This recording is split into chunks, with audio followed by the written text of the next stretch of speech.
দিনাজপুর উত্তর বাংলার এক শান্ত মায়াময় শহর আজ যেন এক স্বপ্নে মোড়া চাদরে নিজেকে ঢেকে ফেলেছে।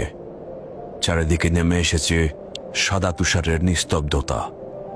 রাস্তা, কাজ, ঘরবাড়ি সবই আজ সাদা আশ্চর্যের রাজ্য। যেখানে এক সময় সকালের কুয়াশা ভেদ করে সূর্যের আলো ঝলমল করত, আজ সেখানে পড়েছে তুষারের কণা, নীরবে ধীরে মায়ার মতো। উপর থেকে দেখলে মনে হয় দিনাজপুর যেন এখন কোনো হিমালয়ের ছোট্ট শহর। ছাদের উপরে বরফ, গাছের পাতায় সাদা আস্তরণ, প্রকৃতি যেন নতুন ক্যানভাসের শহরটাকে এগিয়ে দিয়েছে। রাস্তার ধারে মানুষ হাঁটছে, শিশুরা হাসছে, কেউ তুষার ছুঁড়ে খেলছে, রিক্সা চলছে ধীরে ধীরে, আর আকাশ থেকে এখনো পড়ছে নরম তুষার। শীতের কামড় থাকলেও উষ্ণতা আছে তাদের চোখে, তাদের হাসিতে।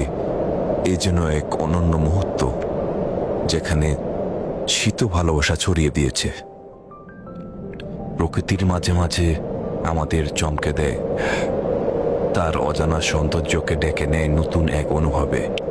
এই সাদা শহর আজ শিখিয়ে দিল, সৌন্দর্য সবসময় দূরে নয়, কখনো কখনো তা লুকিয়ে থাকে আমাদের নিজের শহরেই।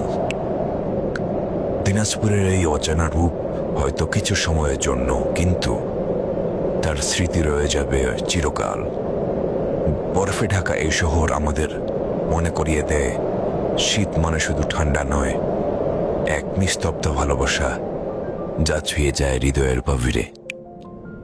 দিনাজপুর আজ সে এক সাদাবুড়ির দেশ, যেখানে সময় থেমে যায়, প্রতিটি তুষারে ফোঁটা বলে এই মুহূর্তটাই জীবন।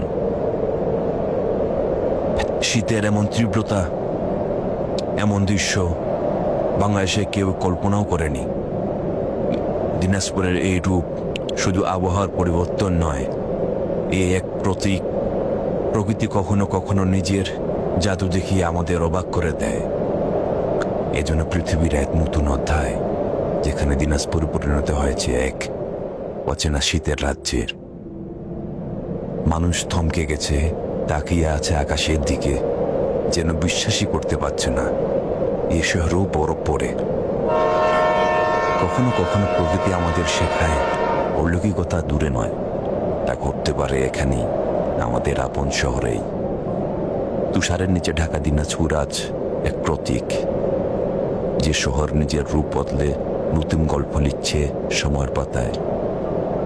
দিনাজপুর, তুমি আজ শুধু একটি স্থান নও, তুমি এক অনুপ্রেরণা, যে প্রমাণ করে বিশ্বাস একদিন সত্যি হতে পারে।